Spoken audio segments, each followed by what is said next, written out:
Hello everyone and welcome to my review of Life is Strange Double Exposure. Now in this video we're going to be talking all about the brand new game. Max Caulfield is back. We're going to be talking about what I loved, what I didn't love, and just a kind of general overlap of where I think this franchise is headed. Now, full disclosure, I'm probably more inspired by what you all thought of the game than what I did, because in the last few videos people have been posting all their theories and kind of dissecting the storyline, and I loved it because you're all much cleverer than I am. But without further ado, let's get into it.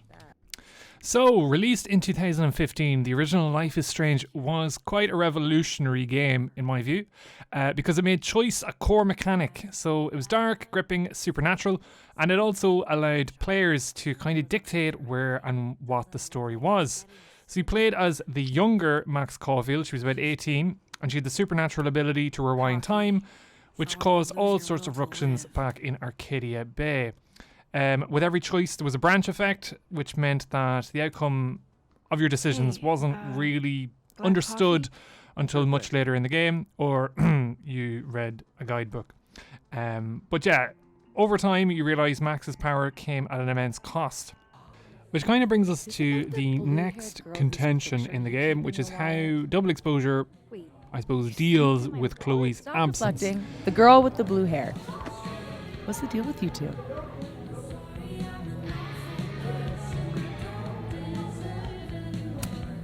She's just an old friend. And at this moment, Chloe fans probably punched a hole in their television set. Some friend if you still keep her picture in your wallet. So the original game ended on a cliffhanger for Chloe, and the outcome of which depended on the player. And I suppose in double exposure, the developers give the context of the ending to you. So they managed to, I suppose, respect your version of events without dwelling on Chloe, I suppose, for too long. So you can choose whether she died or you just simply grew apart. She died my senior year. Oh. Now, she is mentioned quite a lot in the game, but you can choose whether or not Chloe was sacrificed or not in the closing of Life is Strange, the original. And I suppose if you've watched my playthrough videos, you've seen that I made the tough decision of moving on with Max's life, and Chloe was sacrificed. And in my version, this impacted the story insofar as Max was in a period of mourning. She has, photographs that she reminisces about it, Chloe. Safi asks about her, and Max kind of doesn't want to talk about it. Max gets text messages about Chloe from Joyce, Chloe's mom, and she also gets texts about her life in Arcadia Bay from her parents. I'll only know the differences, I suppose, on a replay where Chloe very much is alive. So I can return to this kind of point of contention in the future. But I suppose that's the inspiration for a lot of the choices I made in my playthrough with maybe Amanda or Vin, where, Max is 10 years older than she was in Arcadia Bay. She's had a decade of closure, and she still thinks about Chloe, which is nice, but she's also not afraid of moving on. And I think that's a nice thing to have done. It's an ambitious thing. It's a brave thing in the game. Something that is dividing fans. Chloe purists, the game allows you to still rekindle that Chloe-Max relationship. So I think it's nice that the option was there. I thought they managed to do a good degree of fan service for dedicated players, while also there's no pressure on newcomers to the series to really know about Max's former escapades. Now, Life is Strange Double Exposure sees the rightful return of Max to our screens. We've been waiting for this, lads. But with her past behind her, she's, realising that life isn't so strange after all. So she lost her powers. She's 28. She's an artist in resident at the prestigious Caledon University as a photographer. Happy days to her. Congratulations. Congratulations, Max. That's the story. And it's only until the opening chapter do you realise that I suppose Max is this supernatural entity that can manifest powers under very tragic circumstances. And we can see this quite clearly. Now, this was, I suppose, released with the game trailer and the context of the game, so it's not a massive spoiler. But what triggers Max's re-emerged powers in Double Exposure is the death of her best friend, Safi. So Safi gets shot, lads. And as you can see in the video above, very chilling. Dun dun dun. And so begins this murder mystery with a supernatural edge. So that's the context of the story. And the powers that Max manifests are actually brand new to this game. So the trauma causes her to gain the power to shift between timelines into a world where Safi remains very much dead, and one where Safi is very much alive. And the game has a unique way of doing this by basically challenging Max to go from one timeline, collect clues, and apply that to the other timeline. And slowly but surely you're going to kind of navigate around a lot of the suspicious characters around Caledon. So as you can see here, we're going to rift or go through this portal, which shifts us into the alternate timeline where Safi is dead. And then we're going to eavesdrop characters that are in the living space. So again, you're going to be collecting clues, you're going to be eavesdropping, you're going to be using your powers to really do some kind of Sherlock Holmes 2.0 investigation. And do you know what? I love this part. I love this element of the game. I thought it was really clever.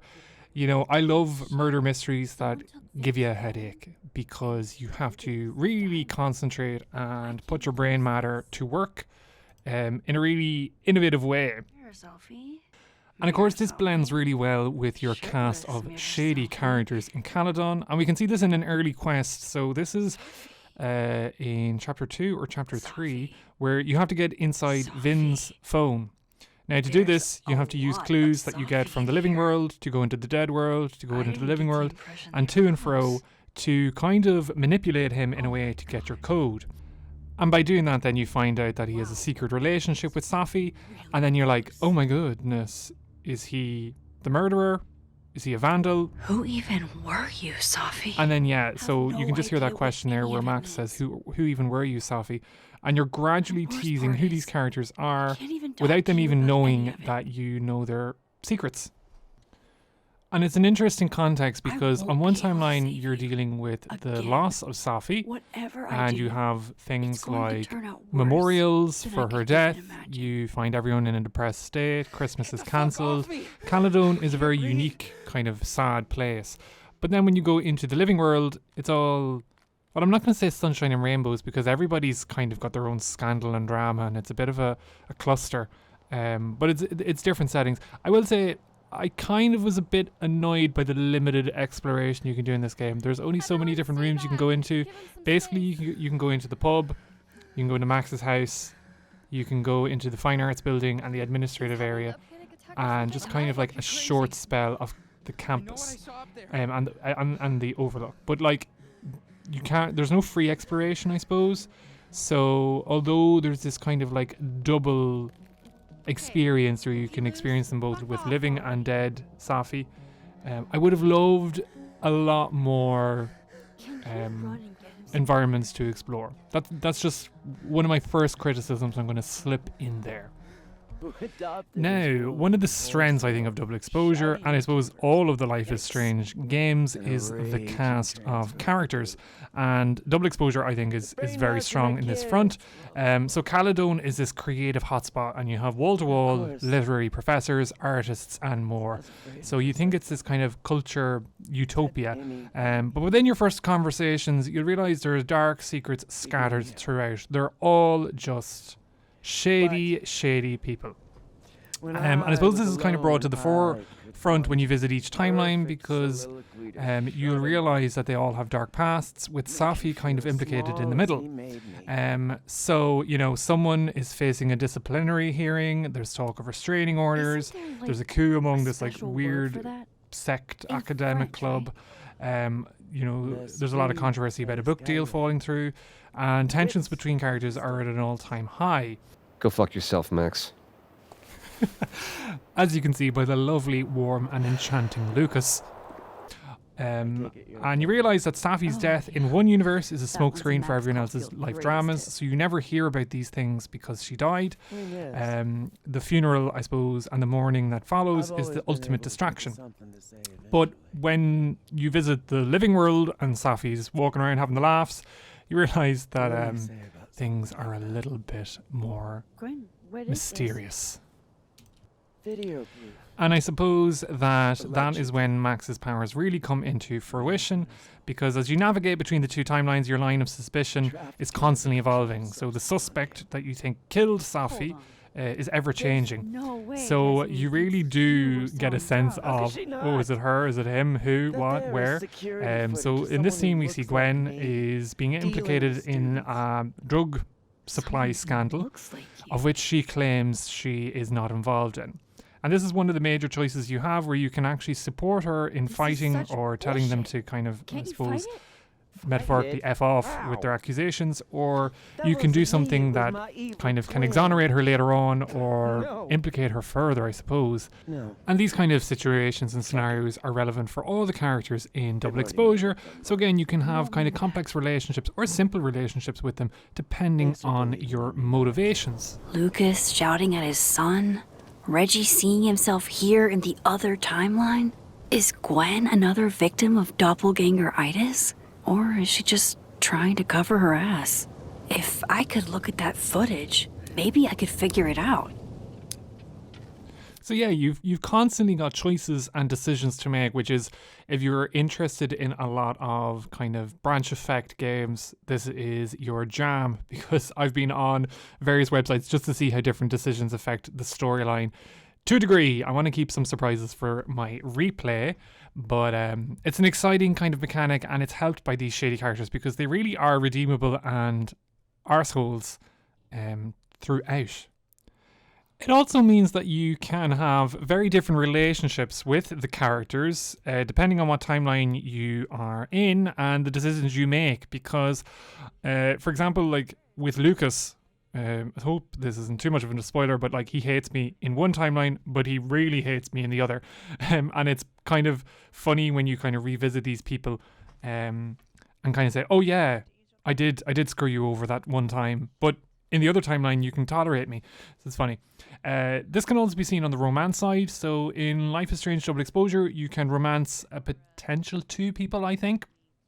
So Amanda is the main one for me. But again, it depends on the decisions you make into how you can approach her relationship. So in this scene, you can actually go on a kind of a fake date with her in the Snapping Turtle. And that is helped by kind of showing your interest and pursuing her.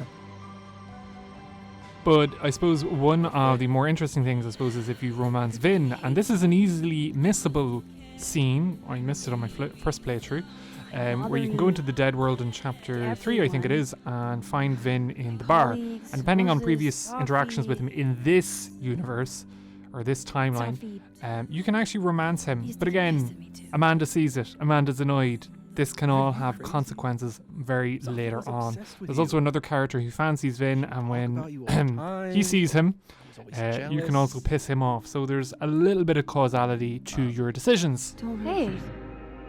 Wow. So, Vin, huh? Oh, shit. I'm still messing So, Vin, burn. So yeah, Amanda's pissed off with us after that. And again, later on, these kind of consequences do come back to haunt Max in, I'll be honest, minor-ish ways. Okay, it depends on how much weight you put on romance and these kind of like non-canon decisions. I would have really loved to have seen like a major plot twist if you go down one of 3 or 4 routes.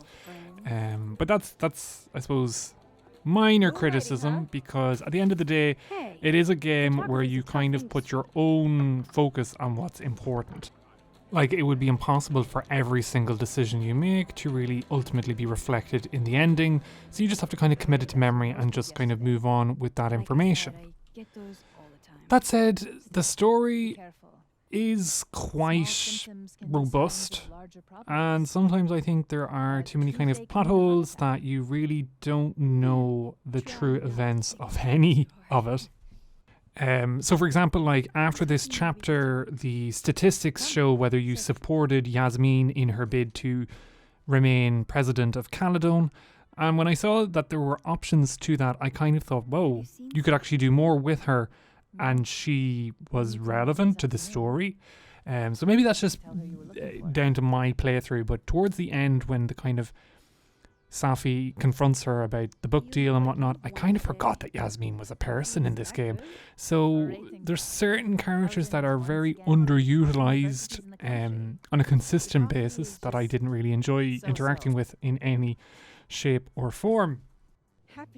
And the same can be said for Alderman, the policeman, who, let's be honest, in the promo was kind of hyped up to be the major villain or antagonist in the story, and I suppose he kind of is to an extent. But like in chapter 3, we kind of get this weird cutscene where the Alderman from the other timeline appears in conjunction with the living Alderman, and you have this kind of warped scene where they merge together. You're going to pay for what you've done, Maxine Caulfield. And during that scene, I was like, oh my goodness, this is where things are going to go down. What are we going to do? And then something strange happens. He merges again with the other Alderman and then kind of just ceases to exist. So players have the choice of saving him or letting him vanish. And the butterfly effect appears and says that this will have major consequences. But I did try and save him and he still ceased to exist. Because I thought, God, we're going to try and save him from whatever entity is going to kill him. And then it turns out that there's no record of him existing at all. And if you finish the game, you realise that at the end, both timelines merge and everyone's memories kind of are expanded upon. So there should have been a question of, oh, whatever happened to Alderman? Now, maybe in like some sort of a DLC or something, he will revisit or return, but it just seemed like there was a lot of promise for him to be the enemy of Max in the shadows. But poof, there he goes. And Max is just kind of like, LOL, JK, okay, let's move on. Like, there's not even a sense of wonder of what happened to him and could that happen anyone else. It just, I don't know. Saved him, Moses. It's a bit odd. I could have saved him. And it's one of the criticisms, I think a few people have commented, where the choices don't seem to have much leverage in the game. And I think either choice you make with Alderman, he disappears. So this, for me, would have been amazing because you would have basically kept on a villain with your choice, or you could have eliminated him. Now, the only kind of repercussion is that Moses goes a little grey. And yeah, there just seems to be a little bit of incontinuity with what's happening on screen with, I suppose, the impact it has on the storyline.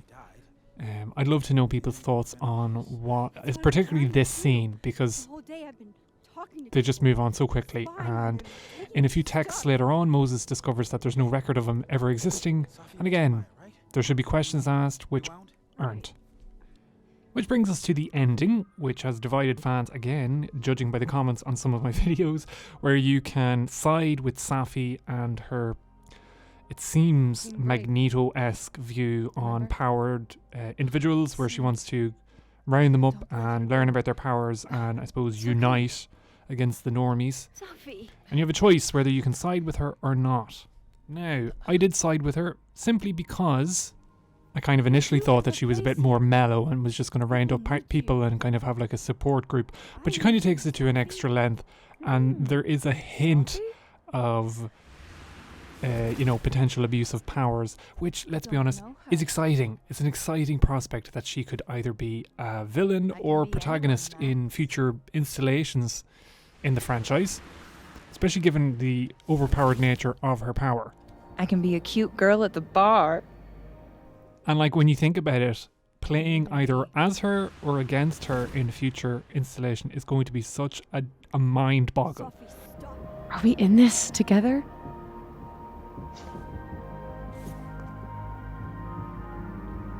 Or was everything you said in the storm just words? So it will be interesting to see how this decision maybe impacts future extensions or expansions or DLCs or whatnot. But yes, I agreed with her. Simply because I think it just made more sense of the story that she would revisit and we'd be supportive of whatever could be done. But yes, lads, I think, Life is Strange Double Exposure, it elevates the franchise to new heights. A brand new timeline mechanic, set to the same butterfly effect gameplay means you've double the world to explore, double the cast to befriend, and you have double the trouble in keeping everything together. It's a murder mystery that will evolve on a constant basis until the closing credits. There's been explosive revelations in it, and there's been a huge, supernatural element throughout, which I really enjoyed. And any opportunity for Max Caulfield to ascend into gaming legend status is welcomed in my books. So, needless to say, your semester spent at Caledon will be one of intrigue. And in the end, this game and its outcome is a story of your own making. So, I really enjoyed it. I made, in my head, good decisions, and I hope you do too. If you liked this explanation/rambling, give us a like, drop us a comment. Would love to know your views on the game, and I will see you all in the next video.